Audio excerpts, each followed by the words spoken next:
우리 크리스천들은 신앙생활 하면서 이 하나님의 음성을 들을 수 있는 영적 민감함이 있어야 됩니다. 특별히 말세에 사는 우리들에게 있어서는 영적으로 도덕적으로 무섭게 타락해져가는 이 세대 가운데 하나님의 음성을 듣고 또 하나님의 그 뜻을 발견하고 깨닫고 살 수 있는 이 영적 민감함, 이 민감함을 가질 수 있는 것이 얼마나 중요한지 모릅니다. 예수님께서 말세를 가리켜서 노아의 때와 같다, 소돔과 고모라 때와 같다, 이렇게 말씀을 하셨습니다. 이 노아가 살던 그 시대에 하나님께서 창세기 6장 7절에 이렇게 말씀을 하십니다. 가라사대 나의 창조한 사람을 내가 지면에서 쓸어버리되 사람으로부터 육축과 기는 것과 공중의 새까지 그리하리니 이는 내가 그것을 지었음을 한탄함이니라 하시는, 하나님께서 인생 지으심을 한탄할 정도로 그렇게 죄악에 관영한 세상이었습니다. 그럼에도 창세기 6장 8절에 보면 그러나 노아는 여호와께 은혜를 입었더라. 그렇게 죄악에 관영한 세상 가운데서도 하나님의 은혜를 입은 이 노아에게는 하나님의 음성이 들려지는 거예요. 하나님의 음성을 들을 수 있는 이 영적 민감함이 있었습니다. 그래서 창세기 7장 1절에 보면 여호와께서 노아에게 이르시되 너와 네 온 집은 방주로 들어가라. 내가 이 세대에 내 앞에서 의로움을 내가 보았음이니. 그렇게 죄악에 관영한 세상 가운데서도 하나님 앞에 은혜를 입고 또 하나님께서 인정하는 신앙을 가진 이 노아에게 방주를 준비하게 해주셨어요. 이 홍수로 세상을 심판할 때 노아는 방주를 준비했고 그 방주로 온 가족들이 들어가므로 온 가족을 살렸단 말이에요. 여러분, 아무리 도덕적으로 영적으로 타락해져 가는 세대라 하더라도 은혜 받으면, 하나님의 음성을 들으면 살아나는 역사가 일어나는 거죠. 살리는 역사가 일어나는 거죠. 이 소돔과 고모라 성은 어떻습니까? 엄청나게 타락해진 그 성을 하나님이 심판하시기로 작정했습니다. 소돔 땅을 심판하시기로 작정하신 그 하나님의 뜻을 누구한테 알려주었냐면은 영적으로 민감하고 하나님 앞에 기도했던 아브라함에게 알려주셨습니다. 아브라함은 이 사실을 알게 됐을 때 중보기도 하지 않을 수 없었습니다. 왜 그러냐? 소돔 땅에 자기가 사랑하는 조카 롯의 가정이 있었거든요. 우리 조카 가정이 다 망하게 되었구나. 그래서 하나님 앞에 중보기도를 합니다. 하나님, 의인 50만 있어도 그 성을 멸하시겠습니까? 45명이면요 40명은요 30명만 있어도 멸하시겠습니까? 20명은요 하나님 이제 마지막입니다. 10명이면 멸하시겠습니까? 그렇게 하나님 앞에 간절히 기도했던 이 아브라함의 중보기도를 들으시고 하나님께서 천사를 롯의 가정에 보내시는 거예요. 그리고 그 롯의 가정에 이 하나님의 음성을 들려주시는 겁니다. 이 성을 이제 하나님께서 불로 멸하실 터이니 빨리 이 성을 떠나라고 들려줬어요. 그런데 롯이 이 음성을 듣고 이제 가족들을 모읍니다. 창세기 19장 14절에 보면 롯이 나가서 그 딸과 정혼한 사위들에게 고하여 이르되 여호와께서 이 성을 멸하실 터이니 너희는 이곳에서 떠나라. 떠나야 된다. 그 말을 했지만은 그 사위들이 농담으로 여겼더라. 이 사위들은 전혀 움직이질 않는 거예요. 결국 유황불과 함께 망할 수밖에 없었습니다. 결국 롯과 그 두 딸만 부끄러운 구원을 얻었지요. 사랑하는 성도 여러분, 정말 이 마지막 때는 하나님의 음성을 들을 수 있어야 되고 주의 뜻을 깨달을 수 있어야 되고 영적인 민감함을 가질 수 있어야 됩니다. 그래야 우리 가정 살릴 수 있고 우리 자녀들 살릴 수 있고 민족을 살릴 수 있는 줄로 믿습니다. 그런데 우리도 미국에 이민 왔지만 많은 종족들이 미국으로 이민 온, 이 미국은 이민의 나라죠. 그래서 많은 종족들이 함께 더불어 살고 있습니다. 문제는 자기들의 종교, 자기들의 신을 가지고 들어왔어요. 그러면서 이제 이 국가 시스템이 이제 성경적 가치관을 무너뜨리는 그런 이 악법이 만들어지기 시작하는 거예요. 그 중에 한 가지가 동성결혼입니다. 이 동성결혼이 연방대법원에서 합법화가 됐어요. 자, 동성결혼이 합법화가 됐다는 것이 왜 이렇게도 영적 타락에 이제 극에 달하게 되어지는 그런 중요한 시점이 됐는지 보십시오. 창세기 1장 27절 28절에는 하나님이 자기 형상 곧 하나님의 형상대로 사람을 창조하시되 남자와 여자를 창조하시고 남자와 여자를 창조하셨습니다. 하나님이 그들에게 복을 주시며 그들에게 이르시되 생육하고 번성하여 땅에 충만하는, 그러니까 남자와 여자를 창조하시고 가정을 세워주신 거예요. 왜? 생육하고 번성하도록 하시기 위해서. 그래서 창세기 2장 24절에 이러므로 남자가 부모를 떠나 그 아내와 연합하여 둘이 한 몸을 이룰지로다 가정을 세워주신 겁니다. 남자와 여자의 결합이 바로 부부요 가정이에요. 그러므로 생육하고 번성하도록 이 창조 질서 원리가 하나님의 말씀에 의해서 이렇게 당연히 살아가는 걸로 알고 우리는 살아가고 있는 거죠. 그런데 이제 이 미국에서 남자와 남자, 여자와 여자가 결혼해도 괜찮다, 이걸 합법화했단 말이에요. 그러면 남자, 여자와 여자가 결혼하는 것은 이건 잘못된 거다, 이렇게 성경은 말씀을 하고 있어요. 그런데 이렇게 말을 하면은 성경 말씀하고 현실은 완전히 정반대잖아요. 그럼 내가 하나님 말씀을 이 동성결혼 합법화는 죄요 잘못된 거라고 전하면 미국에서는 불법이 되는 거예요. 국가 법으로서는 불법이 된 겁니다. 그러니까 국가 법으로 불법이 됐다는 건 뭐예요? 그만큼 타락했다는 거죠. 하나님의 그 영적인 관점으로 보면 엄청나게 하나님 마음을 아프게 하고 타락해가고 있다는 거죠. 그러니까 여러분 보십시오. 하나님 말씀이 이렇게 돼 있어요. 유다서 1장 7절에 보면 소돔과 고모라와 그 이웃 도시들도 저희와 같은 모양으로 간음을 행하며 다른 색을 따라가다, 다른 색이 동성애예요. 영원한 불의 형벌을 받음으로 거울이 되었는데 그렇게 살면 안 돼 하고 지금 성경은 가르치고 있어요. 더 구체적으로 레위기 20장 13절에는 누구든지 여인과 교합하듯 남자와 교합하면 둘 다 가증한 일을 행함인즉 동성애는 안 된다고 말하고 있어요. 반드시 죽일지니 그 피가 자기에게로 돌아가리라, 이렇게 아주 분명하게 성경은 말씀을 하고 있습니다.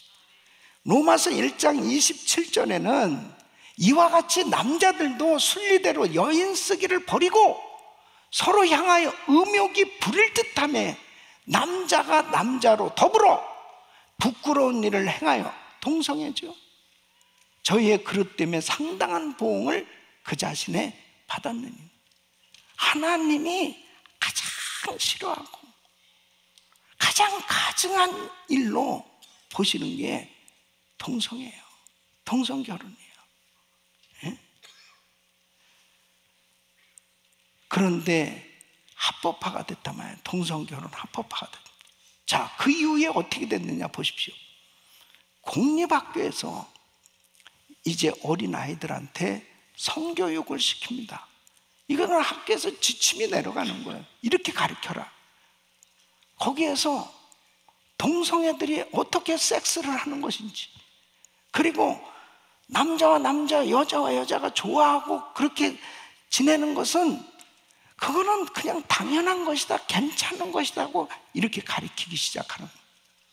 이렇게 가르치다가 보니까 이제 아이들 마음에도 동성애는 괜찮은 거구나.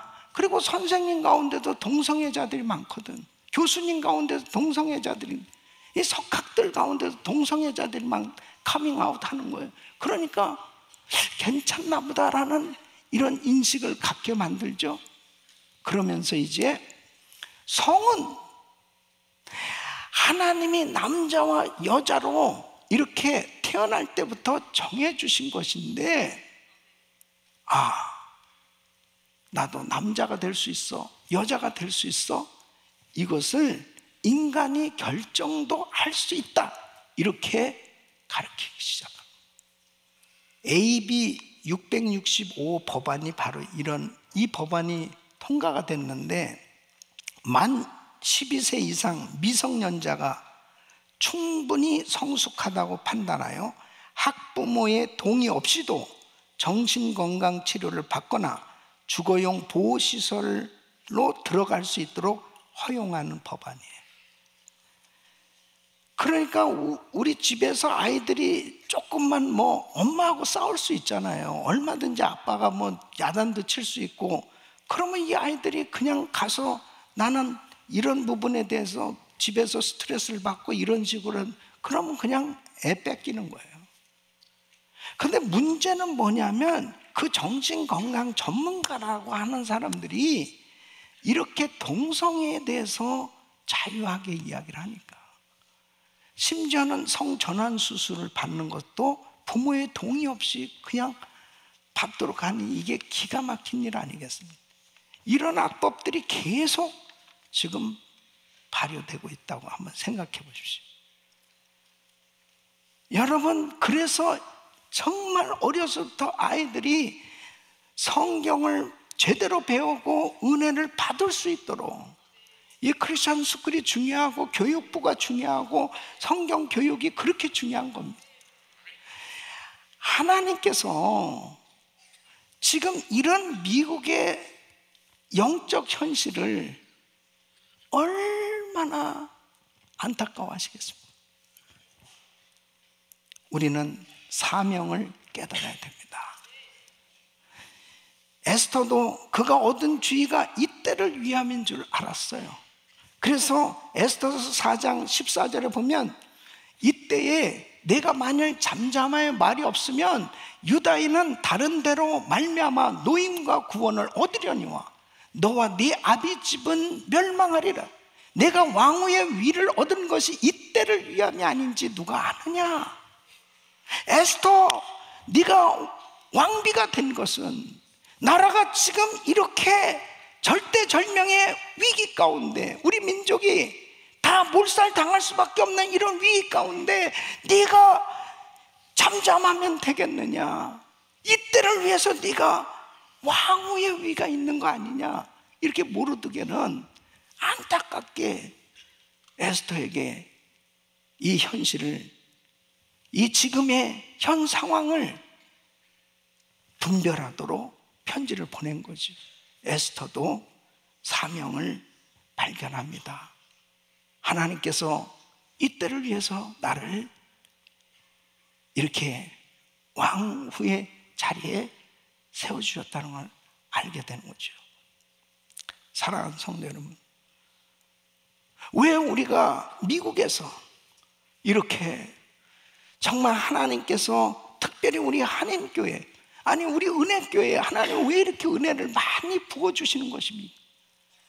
죄악이 관영한 세상 가운데서도 그러나 노아는 은혜를 입었더라, 이 말씀 그대로 이렇게 무섭게 타락해져 가는 이 미국의 현실 속에서 우리 은혜교회에 하나님이 은혜를 쏟아부어 주고 계신 줄 믿습니다. 왜 우리가 이렇게 은혜를 받고 있는 겁니까? 하나님께서는 영적으로 분별하라는 거예요.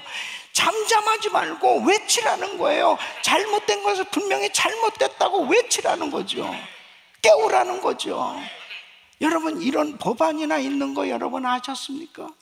이미 자녀들이 다 성장했거나 아니면 그냥 지금 어린 자녀들이 학교를 다니고 있어도 그 아이들이 뭘 배우고 있는지, 어떻게 되고 있는지 여러분 한번 지금 현재 어떠한 교육들이 진행되고 있는지 아시냐고요. 하나님께서 저에게 강한 그런 사명감을 주셨습니다. 그것은 이 미국의 영적 부흥을 위해서 기도하는, 오랫동안 기도하게 그렇게 하나님께서 부담을 주셨는데 2014년도에 제가 원하는 것도 아니었지만은 그렇게 환경이 돼서 4,300개 북미주 교회들을 대표하는 미주 기독교 총연합회 대표회장으로 제가 섬길 수 있게 되었을 때, 그때가 바로 동성결혼 합법화를 앞두고 있었습니다. 연방 대법원에서. 그때 하나님이 일을 하라고 나한테 이러한 자리를 허락했구나 하는 그런 사명감을 갖게 됐어요. 그래서 7대 도시를 순회하면서, 우리 중보기도 팀들 물론 그때 같이 다녔죠. 7대 도시를 순회하면서 교회 협의회들과 그 교회들과 연합해서 그 지역에서 동성결혼 합법화 반대를 위한 기도회를 열었습니다. 그러는 가운데 2015년 5월에 국가기도회 날이 워싱턴 DC 국회의사당에서 열릴 때 한인 목사로서 최초로 제가 대표 기도를 하는 자리에 초대되었습니다.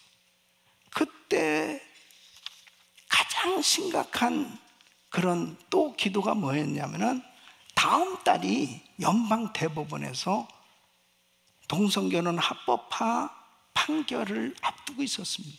참 공교롭죠. 그때가 5월이고 그 다음 달 6월인데, 그러니까 제가 무슨 기도를 해야 되겠습니까? 이미 모든 도시는 동성결혼 합법화로 다 각 주들이 인정을 받고 있을 때예요. 이제 국가적으로 연방 대법원에서 결정할 때입니다. 어느 누구 한 사람도 공개적으로 동성결혼은 죄요, 동성결혼은 잘못된 거라고 그렇게 말하기가 어려운 시대가 된 거죠.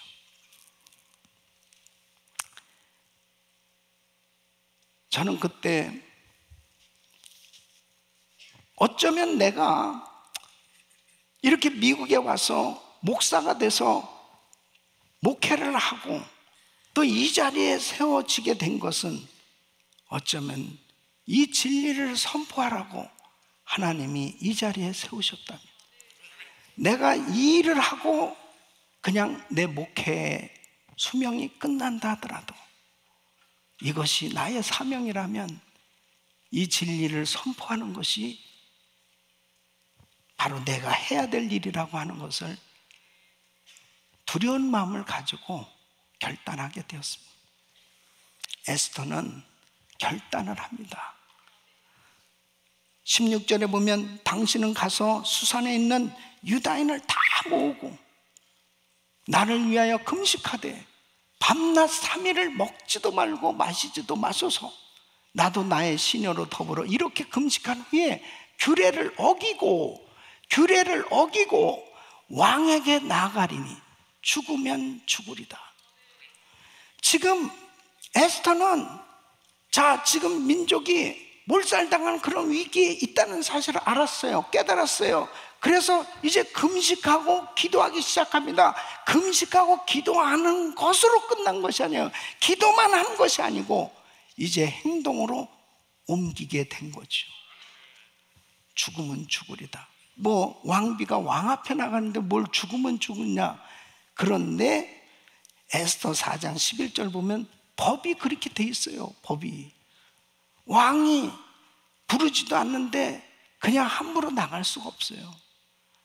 만일 함부로 나가면 죽임을 당할 수도 있다는 거예요. 왕의 신복과 왕의 각도 백성이 다 알거니와 물은 남녀하고 부름을 받지 아니하고 안뜰에 들어가서 왕에게 나가면 오직 죽이는 법이요. 그렇습니다. 왕이 그 자에게 금오를 내어 밀어야 살 것이라. 이제 내가 부름을 입어 왕에게 나가지 못한 지가 이미 30일이라 하라. 30일 동안 왕이 부르지 않아서 왕비가 못 나가고 있었습니다. 그러나 지금이 너무 급하단 말이에요. 너무 급한, 이 큰일 났단 말이죠. 이 당장 망하게 생긴 거예요. 우리 민족이 다 몰살당할 위기에 있는 거예요. 그러니까 에스더밖에 없다는 거예요. 에스더가 나가야 된다는 거예요. 결단한 거죠. 죽으면 죽으리다. 그리고 결단하고 나가서 결국 하나님이 역사하심으로 이 유대인들이 다 구원받게 된 줄로 믿습니다. 에스더의 결단으로 결국 살리는 역사가 일어난 거예요. 여러분, 진짜 믿음이 있다면 살리는 믿음의 삶이 돼야 합니다. 우리 자녀를 살리고 이웃을 살리고 죽어가는 영혼을 살리고 살리는 사역에 쓰임받기를 예수 이름으로 축원합니다. 지금 이 시대는 자기만 생각하는 산모시대가 된 거예요. 그 산모시대는 첫째 무관심입니다. 남에게 관심이 없어요. 남이 무슨 짓을 하든 죽든 말든 관심이 없다니까. 두 번째는 무책임입니다. 책임을 지려고 하질 않아요. 책임을 지려고 하는 일을 하기를 원치 않습니다. 부담이 되니까요. 세 번째는 무감동입니다. 그래서 우리 예수님이 이 마지막 때는 피리를 불어도 춤추지 아니하고 곡을 해도 울지 않는 시대라는 거예요. 감동이 없어요. 그러니까 I don't care. 그렇게 하든 저렇게 하든 무슨 상관이 있냐. 자기 가정, 자기 교회, 자기 민족만 생각하는 그런 사람들은 살리는 믿음의 삶이 될 수 없어요. 우리는 우리들이 헌신함으로 인해서 우리 가정만 살리는 게 아니에요. 이웃을 살려야 됩니다. 다른 교회도 살려야 됩니다. 다른 나라도 살려야 됩니다. 다른 민족을 살려야 됩니다. 그게 세계 선교 아니겠습니까? 저는 이번에 쿠바에 가서 공산국가고 경제가 어려우니까 다 배급받잖아요. 거기도. 근데 매월 15불 월급. 그전엔 30불이라는데 15불. 그것도 제대로 받지도 못한. 얼마나 눌려서 사람들이 사는. 근데 첫날 그 비가 억수같이 쏟아지는데 교통편이 형편없거든요. 1시간 거리도 대여섯 시간 이상 버스를 갈아타고 와야지 올 수 있는 그런 사람들 83명이 모였는데 첫날부터 성령님이 역사하시는데 그 묶였던 것들이 다 풀어지고 그 얼굴이 해같이 빛나고 기뻐 뛰는 그들의 모습을 보면서 예수님만이 소망이요, 복음만이 소망이요, 죽은 영혼을 살리는 그 일에 우리가 정말 때로는 참 피곤하고 힘들고 불편한 것이 한두 가지가 아니지만 살리는 일에 쓰임을 받을 수 있는 그 일을 위해서 결단하고 그곳까지 가니까 역사가 일어나는 거 아니겠어요? 이번에 이 주민 발의안을 만들기로 우리 교계가 마음을 모으고 있습니다. 이제 아이들을 위한, 자녀들을 위한 학부모 권리 법안을 만들었어요. 그래서 이것을 이제 서명운동을 받는 거죠. 주민 발의안을 만들어서 이제 11월 그 선거 때 이 주민 발의안이 채택되면 그때 선거에서 예스로 통과가 되면 그 주민 발의안이 발효가 되는데, 이 아이들을 보호하기 위한 주민 발의안이 만들어져서 이것이 패스가 되면 우리 아이들을 마음껏 부모가 보호할 수가 있는 거예요. 상담도 해주고 권면도 해주고, 이게 당연한 일이지만은, 그러나 법이 이렇게 돼 있으니까 우리 자녀들을 보호해야 될 거 아니에요. 그래서 이 법이 제대로 되려면 서명운동을 하는데 4월 13일까지 55만 명이 서명에 동참을 해야 됩니다. 근데 이게 제대로 유효표가 되려면 시민권자라야 되고, 미국 시민권자로서 유권자 등록한 사람만 바로 이 서명을 할 수 있게 돼 있어요. 그리고 서명 이 용지에도 만일 조금만 펜이 그 줄에서 벗어나거나 그러면 다 폐기시켜버린. 그러니까 이게 보통 어려운 게 아니에요. 그러나 하나님께서 역사하시면 우리 교회가 앞장설 것을 이제 우리 성도님들과 함께 우리 교회가 앞장서게 될 것입니다. 그리고 이 한인 교계뿐 아니라 이제는 히스패닉, 그 다음에 미국 모든 다민족 교회들이 남가주뿐 아니라 북가주 전체 캘리포니아의 교회들이 일어나야 됩니다. 이것이 서명운동이지만 부흥운동으로 이어져서 회개의 역사가 일어나길 바랍니다. 하나님 미국을 살려주시옵소서. 우리 자녀들을 살려주시옵소서. 하나님 앞에 부르짖고 기도하면서 이 서명운동에 동참할 때 하나님은 우리의 중심을 받으시고 놀라운 은혜를 주실 줄 믿습니다. 우리 사랑하는 성도 여러분, 나는 영주권자니까 어떻게 할까? 기도하시면 돼요. 마음을 같이 모아서 기도하는 거예요. 또 헌금도 필요합니다. 이 일을 위해서 광고도 해야 되고, 그 다음에 많은 봉사자들이 필요합니다. 그래서 4월 13일까지 55만 명이 이 모두 유권자 등록한 사람들이 다 이 서명운동에 동참하고, 이 55만 명이 되려면 한 80만, 90만이 나와야 거기서 무효표 같은 게 나오니까 정말 적극적으로 해야 됩니다.